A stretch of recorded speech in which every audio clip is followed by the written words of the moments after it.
As Jesus was walking along, he saw a man who had been born blind. Teacher, whose sin caused him to be born blind? Was it his own or his parents' sin? His blindness has nothing to do with his sins or his parents' sins. He is blind so that God's power might be seen at work in him. As long as it is day, he must keep on doing the work of him who sent me. Night is coming, when no one can work. While I am in the world, I am the light for the world.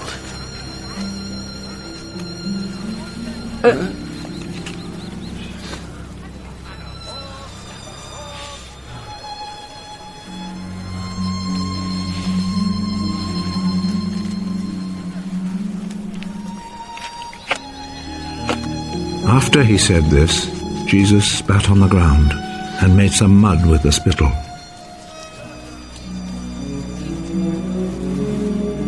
He rubbed the mud on the man's eyes.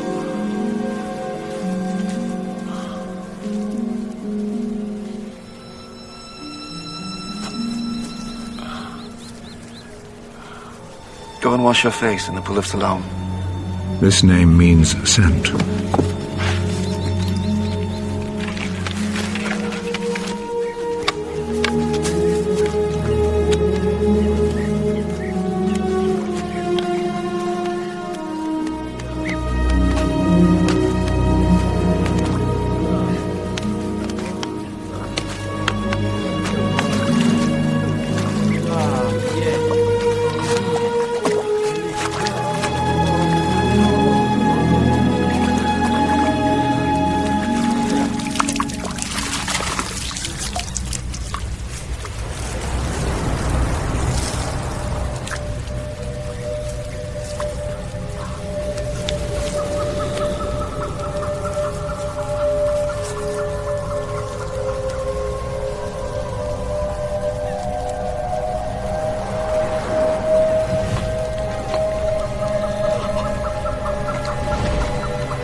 So the man went, washed his face, and came back, seeing.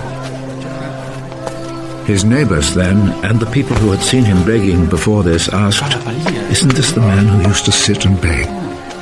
He's the one. No, he isn't. He just looks like him. I am the man.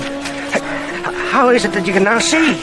The man called Jesus made some mud, rubbed it on my eyes, and told me to go to Siloam and wash my face. So I went, and as soon as I washed, I could see. Where is he? I don't know.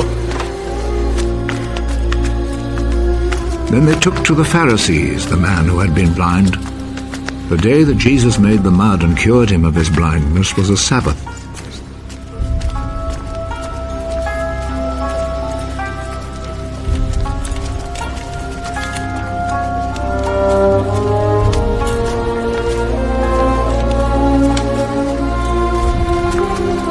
The Pharisees then asked the man again how he had received his sight. He put some mud on my eyes. I washed my face, and now I can see. The man who did this cannot be from God, for he does not obey the Sabbath law. How could a man who is a sinner perform such miracles as these? And there was division among them. You say he cured you of your blindness. Well, what do you say about him? He is a prophet. The Jewish authorities, however, were not willing to believe that he had been blind and could now see, until they called his parents. Is this your son? You say that he was born blind. How is it then that he can now see? We know that he is our son, and we know that he was born blind. But we don't know how it is that he is now able to see, nor do we know who cured him of his blindness. Ask him. He is old enough and he can answer for himself. His parents said this because they were afraid of the Jewish authorities, who had already agreed that anyone who said he believed that Jesus was the Messiah would be expelled from the synagogue. That is why his parents said, "He is old enough, ask him." A second time, they called back the man who had been born blind. Promise before God that you will tell the truth. We know that this man who cured you is a sinner. I do not know if he is a sinner or not. One thing I do know. I was blind, and now I see.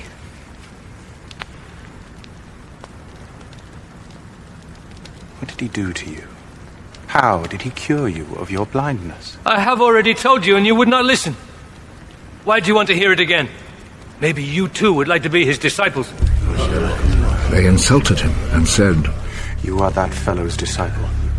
But we are Moses' disciples.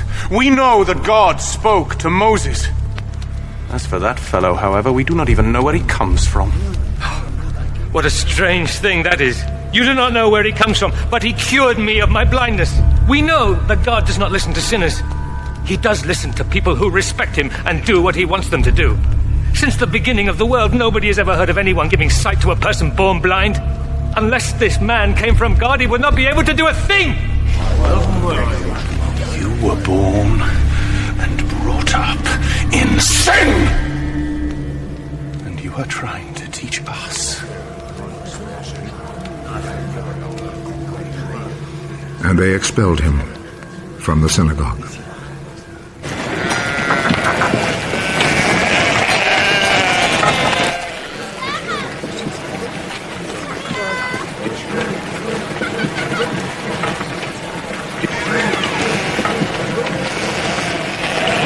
When Jesus heard what had happened, he found the man. Do you believe in the Son of Man?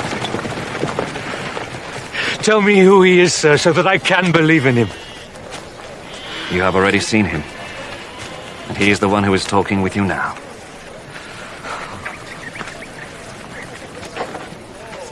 I believe, Lord. And he knelt down before Jesus. I came to this world to judge, so that the blind should see, and those who see should become blind. Some Pharisees who were there with him heard him say this and asked him, Surely you don't mean that we are blind too?